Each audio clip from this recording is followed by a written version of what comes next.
Black होलो forest के अशुभ प्रवेश द्वार पर जैन और अलीना रुकते हैं। हवा एक अशांत ठंडक से भरी हुई है। अलीना की आवाज संदेह से कांपती है। क्या आपको यकीन है कि हमें यह करना चाहिए? जैन झूठी बहादुरी के साथ उसकी आशंकाओं को खारिज करता है। यह सिर्फ एक कहानी है। जैसे ही वे जंगल में प्रवेश करते हैं, तापमान में तत्काल गिरावट जंगल के गंभीर आलिंगन का संकेत देती है। जैन और अलीना एक जर्जर केबिन में शरण लेते हैं, जिसके छायादार कोने भूली हुई कहानियों को फुसफुसाते हैं। पंजे के निशान फर्नीचर पर खरोंच छोड़ते हैं, जो अनदेखे भयावहता का प्रमाण है। जैन काले कपड़े से ढके बड़े दर्पण के पास जाता है और हवा में आशंका की भावना भर जाती है। वह कपड़े को हटाता है, अपने प्रतिबिंब को प्रकट करता है, जो वापस मुस्कुराता है, एक मुस्कान जो उसकी नहीं है। प्रतिबिंब विकृत हो जाता है। काले सिंह और राक्षसी पंजे उगते हैं।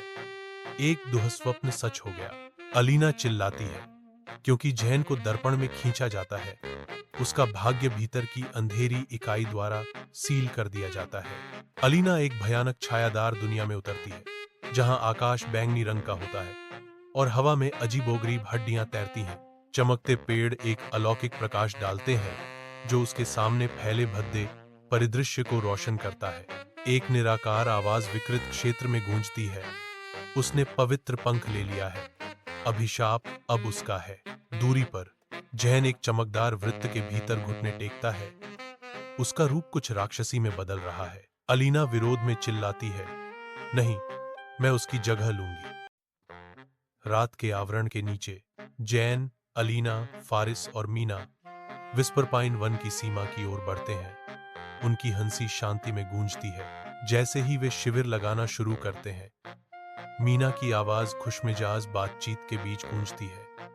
क्या आपको लगता है कि यह जंगल वाकई डरावना है?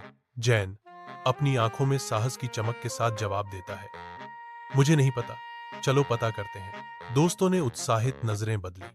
तंबू खड़े किए गए हैं, जो जंगल की छत के नीचे लंबी छाया डाल रहे हैं। कैंपफायर के चारों ओर दोस्त कहानियां साझा करते हैं, क्योंकि लपटें उनके चेहरों पर झिलमिलाती छायाएं डालती हैं।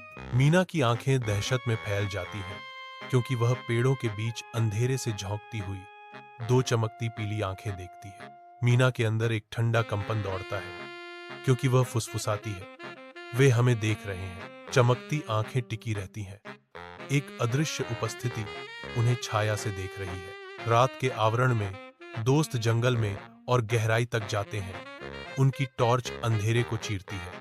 एक विशाल पत्थर का दर्पण छाया से उभरता है, जिसकी सतह तरल की तरह चमकती है। जैन हाथ बढ़ाता है। उसकी उंगलियां दर्पण की सतह को छूती हैं और वह हिंसक रूप से उसकी गहराई में खींचा जाता है। अलीना डर से चिल्लाती है, वह चला गया।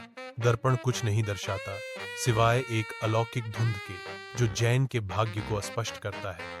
जंगल सांस रोकता है। दोस्त जमे हुए खड़े हैं, मौन, कोहरे से भरे दर्पण को घूर रहे हैं। ब्लैक होलो फॉरेस्ट के अशुभ प्रवेश द्वार पर जैन और अलीना रुकते हैं। हवा एक अशांत ठंडक से भरी हुई है। अलीना की आवाज संदेह से कांपती है। क्या आपको यकीन है कि हमें यह करना चाहिए? जैन झूठी बहादुरी के साथ उसकी आशंकाओं को खारिज करता है। यह सिर्फ एक कहानी है। जैसे ही वे जंगल में प्रवेश करते हैं, तापमान में तत्काल गिरावट जंगल के गंभीर आलिंगन का संकेत देती है।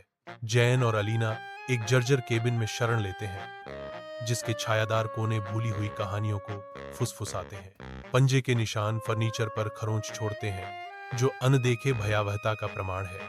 जैन काले कपड़े से ढके बड़े दर्पण के पास जाता है और हवा में आशंका की भावना भर जाती है। वह कपड़े को हटाता है, अपने प्रतिबिंब को प्रकट करता है, जो वापस मुस्कुराता है, एक मुस्कान जो उसकी नहीं है। प्रतिबिंब विकृत हो जाता है। काले सिंह और राक्षसी पंजे उगते हैं। एक दुःस्वप्न सच हो गया। अलीना चिल्लाती है, क्योंकि जैन को दर्पण में खींचा जाता है। उसका भाग्य भीतर की अंधेरी इकाई द्वारा सील कर दिया जाता है। अलीना एक भयानक छायादार दुनिया में उतरती है, जहां आकाश बैंगनी रंग का होता है और हवा में अजीबोगरीब हड्डियां तैरती हैं। चमकते पेड़ एक अलौकिक प्रकाश डालते हैं, जो उसके सामने फैले भद्दे परिदृश्य को रोशन करता है। एक निराकार आवाज विकृत क्षेत्र में गूंजती है। उसने पवित्र पंख ले लिया है। अभिशाप अब उसका है। दूरी पर जैन एक चमकदार वृत्त के भीतर घुटने टेकता है। उसका रूप कुछ राक्षसी में बदल रहा है। अलीना विरोध में चिल्लाती है, नहीं, मैं उसकी जगह लूंगी।